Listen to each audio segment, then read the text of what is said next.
So maybe on that note, I can talk about a couple of the postures that I don't like. So, like, Oh, for okay. instance, Why not?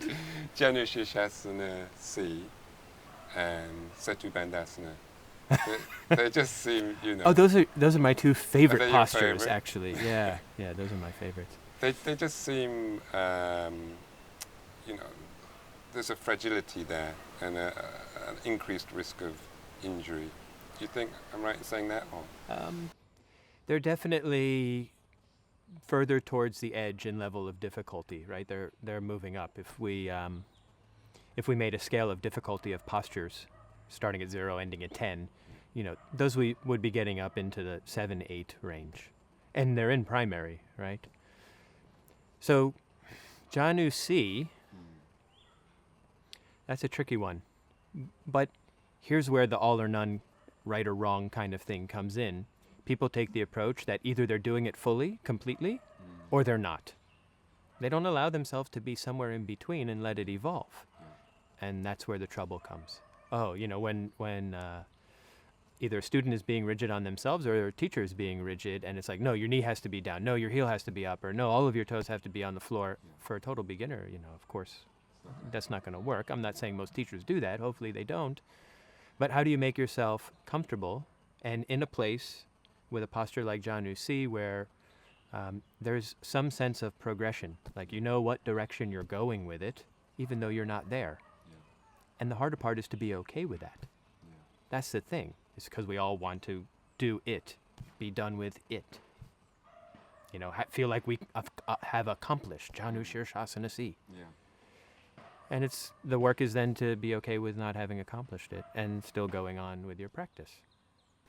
I suppose the issues I have with it are the external rotation of the tibia relative to the knee. I think, the tibial rotation at the knee it's always more externally than it is internally. So it's designed to go more in that direction anyway. Like if we had to flip it back around the other way, that would be really crazy. And the external rotation opens up the inside of the knee. But I think the bigger problem, and we can talk about this when we get to half lotus or full lotus, which I'm sure we're going to get to, maybe, yeah. is all of these types of postures come back to the hip being open enough. Yeah. So what did you see are the key movements then in, say, Janu Sirsasana C? What should be happening at the hip? What should be happening at the knee, ankle?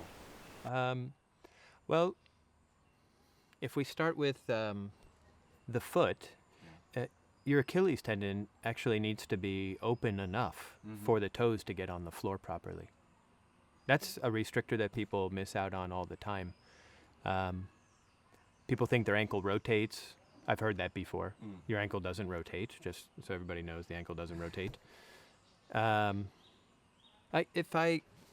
if I go into it, this to get the knee down actually requires the. Why don't I just do it for a second? I always start with the knee up, because that's a less fragile position for the knee, whether it's half lotus or this type of posture anyway. So for the toes to get down, you're going to have to rotate at the knee. So there's external rotation. Less pressure higher, more pressure as it goes lower. But in order for it to lower, you can see the Achilles tendon has to lengthen. Yeah. So if that doesn't lengthen, then that's going to float, and then people will fall over onto that side. Yeah. And then it's imbalanced, it's not grounded, and that's more likely. And then it's stuck in some position and there's a lot of tension, and then you try to go forward on it. And so it's the combination of things. So somebody has to be comfortable with this. And we, as a rule, we don't use props in Ashtanga, which then, sometimes means that we've got that knee floating in the air, whether we're going forwards or not. I mean, one of the rules I've always heard is like, okay, if the knee is not on the floor, then you don't go forwards. But if it's in the air, even if you're sitting there, it's vulnerable? It's vulnerable to somebody coming by and pressing it down. Right. It's certainly more vulnerable than if it were on the ground. There's no question about that, but it's being held in tension. So I'm not sure that it's so. I would worry more about the energy of trying to bring it down towards the floor, coming internally, while it's in that position. Yeah. Too soon. So letting gravity rather than engaging to draw it down. Yeah, especially in that one. Yeah, that's what I would think. Yeah, I like you said, it's not typical to use blocks and bolsters and straps and all of that stuff in Ashtanga. I think, it's meant for the teacher to basically be the blocks and the bolsters, which I do a lot of. But, sometimes blocks are just helpful. And I use them, but if you're going to choose to do that, you have to choose to know with whom, when, and when to take it away. Yeah. That's I suppose like a crutch, tricky. you get too dependent. Yeah. You have to set a tone that this is not long term, this is not forever, but if I'm not here, what are you going to do? Okay. Setu Bandhasana then. Oh. Neck extension, weight bearing. Neck extension, weight bearing. Okay, so Setu Bandhasana I think is really important to look at in terms of sequencing. Yeah. It's the last pose.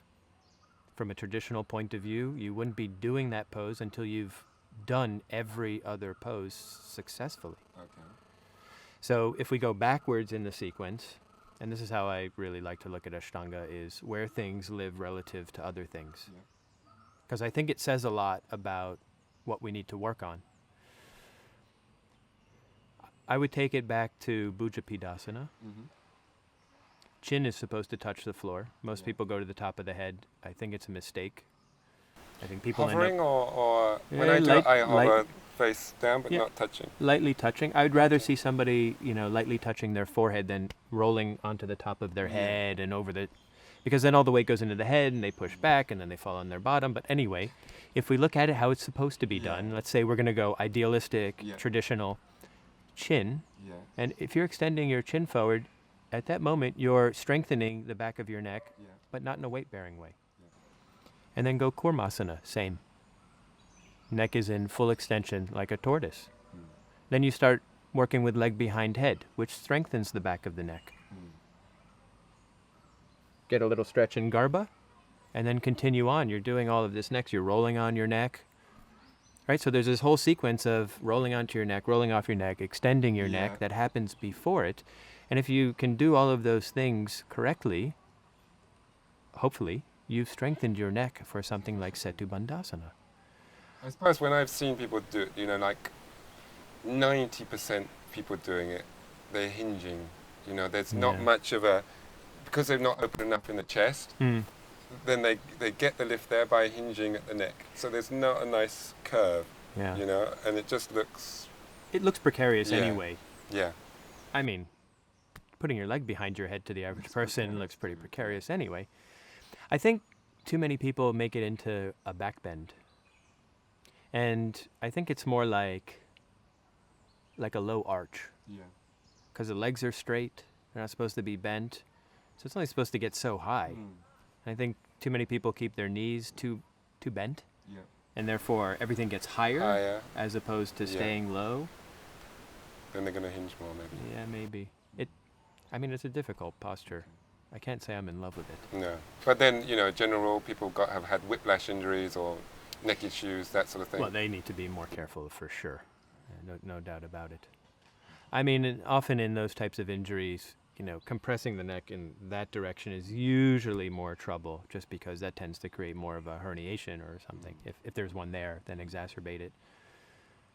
But still, weight bearing on the head, should be looked at carefully for those people on an individual basis. Yeah. Cool.